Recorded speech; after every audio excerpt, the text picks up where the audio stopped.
오늘은 끊을 수 없는 사랑이란 제목으로 주님의 마음을 나누겠습니다. 로마서는 여러 가지 기록 목적을 가진 함축적인 서신입니다. 바울은 3차 전도여행 말미, 그러니까 약 기원 후 57년경 고린도에서 한 번도 방문한 적이 없었던 로마 교회에 편지를 씁니다. 이 편지의 목적은 스페인 선교를 위한 선교 기지로서 로마 교회의 후원을 얻고자 한 목적도 있었고, 또 자신의 복음을 오해 없이 이해하도록 체계적으로 진술한 변증적 목적도 있었습니다. 한편 로마서는 로마 교회 내의 갈등 문제를 해결하기 위한 목회적 목적도 가지고 있는 편지였습니다. 오늘은 그 중에서 목회적 목적에 따라 오늘 본문을 좀 살펴보려 합니다. 당시 로마 교회는 유대인과 이방인 신자로 구성된 교회였습니다. 서로 다른 배경으로 인한 긴장과 갈등도 존재했습니다. 그러나 이것이 극에 달한 건 기원 후 49년 클라디우스 황제의 추방령이었습니다. 황제는 유대인들을 로마에서 모조리 추방했는데, 이때 로마 교회의 유대인 출신의 기독교인들도 함께 추방당했고, 로마 교회는 자연스럽게 이방인 출신의 기독교인들이 주축을 이루게 되었습니다. 이후 유대 기독교인들이 돌아오면서 두 무리 사이의 갈등이 조금씩 심해지기 시작했습니다. 설상가상으로 로마의 박해와 사회적 배제는 그들의 신앙을 흔들기 시작했죠. 구체적으로는 정치적 사회적 불안, 신앙 때문에 당하는 박해, 그리고 신앙 때문에 처하는 가난. 이러한 것들은 로마 교회 성도들의 마음에 하나님의 백성이라는 정체성을 흔들기 시작했습니다. 마치 하나님의 사랑에서 버림받은 것 같은 느낌을 느끼도록 만들었던 것이죠. 오늘 본문인 로마서 8장은 이런 상황 속에서 여러 가지 방식으로 성도들을 위로하고 또 용기를 더해주고 있습니다. 가령 오늘 본문은 아니지만 14절에서 18절을 읽어보면 이런 내용이 있죠. 무릇 하나님의 영으로 인도함을 받는 사람은 곧 하나님의 아들이라. 너희는 다시 무서워하는 종의 영을 받지 아니하고 양자의 영을 받았으므로 우리가 아빠 아버지라 부르짖느니라. 성령이 친히 우리의 영과 더불어 우리가 하나님의 자녀인 것을 증언하시나니, 자녀이면 또한 상속자 곧 하나님의 상속자요 그리스도와 함께한 상속자니, 우리가 그와 함께 영광을 받기 위하여 고난도 함께 받아야 할 것이니라. 생각하건대 현재의 고난은 장차 우리에게 나타날 영광과 비교할 수 없도다. 이와 같은 본문은 고난으로 인해 신앙의 정체성이 흔들리는 성도들에게 당신은 하나님의 아들이 확실하고, 고난 역시 그 아들됨의 징표이며, 심지어 그 고난은 장차 있을 영광에 비하면 사소한 것이다 라며 힘과 용기를 더하고 있는 겁니다. 그리고 이 모든 말의 절정에서 오늘 본문의 메시지가 전해집니다.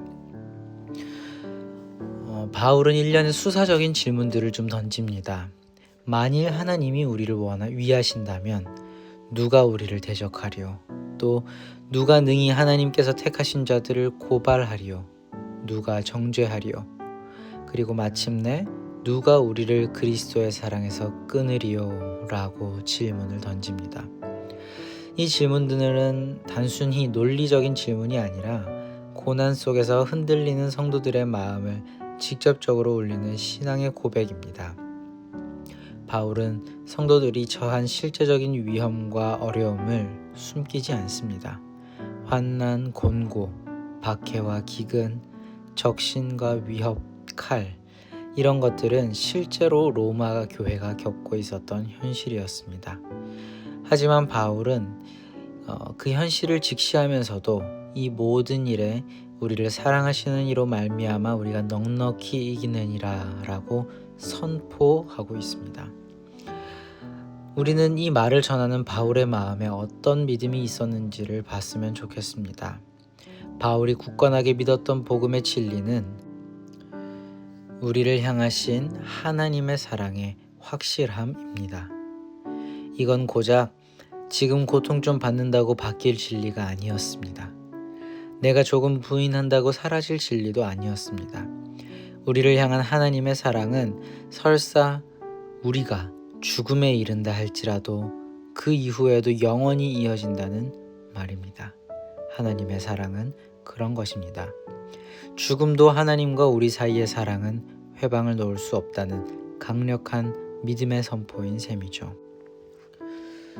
우리가 사는 시대도 로마 교회와 어쩌면 크게 다르지 않을지 모릅니다. 외부의 압력과 내부의 갈등, 개인적인 고난과 사회적인 불안 속에서 우리는 쉽게 하나님의 사랑을 의심합니다. 내가 정말 하나님의 자녀가 맞을까? 하나님이 나를 버리신 것은 아닌가? 라는 질문은 어렵지 않게 올라옵니다. 그러나 본문은 우리에게 확실한 증언을 줍니다. 고난은 하나님의 사랑이 멀어진 증거가 아니라 오히려 하나님의 아들, 딸로서 바르게 살고 있다는 증표입니다. 무엇보다 하나님의 사랑은 상황을 초월합니다. 죽음이나 생명, 천사들이나 권세자들이나 현재의 일이나 장래의 일이나 어떤 피조물이라도 우리를 하나님의 사랑에서 끊을 수는 없습니다. 이 사실을 굳게 믿고 오늘 하루를 살아내면 좋겠습니다. 말씀을 맺습니다. 오늘 우리가 붙들어야 할 것은 우리의 상황이 아니라 하나님의 사랑입니다. 상황은 변하고 우리의 마음은 흔들리지만 하나님의 사랑은 변하지 않습니다. 그러므로 로마 교회의 성도들에게 주어진 위로와 확신이 오늘 우리에게도 동일하게 주어집니다. 누가 우리를 그리스도의 사랑에서 끊겠습니까? 그 어떤 것도 없습니다. 이 확신 속에서 우리는 어떤 고난에도 무너지지 않고 또 오히려 넉넉히 이기는 삶을 살 수 있으리라 믿습니다. 기도하겠습니다. 주님, 오늘 우리에게 변함없는 사랑을 확증해 주셔서 참 감사합니다. 우리의 삶이 흔들리고 상황이 어렵다 할지라도 결코 주님의 사랑은 끊어지지 않음을 믿습니다. 죽음이나 생명이나 높음이나 깊음이나 어떤 피조물이라도 주님의 사랑을 막을 수 없음을 다시 한번 고백합니다. 이 확신 위에서 오늘 하루를 살아내게 하시고 고난 중에도 넉넉히 이기게 하여 주옵소서. 우리의 연약함을 붙드시고 의심하는 마음을 믿음으로 채워 주시옵소서. 주님의 십자가와 부활을 통해 주님의 사랑을 날마다 확신케 하시고 언제나 소망을 품고 살아가게 하여 주옵소서. 감사합니다. 이 모든 말씀 우리를 사랑하셔서 우리를 죄에서 구원하신 우리 주 예수 그리스도의 이름으로 간절히 기도합니다.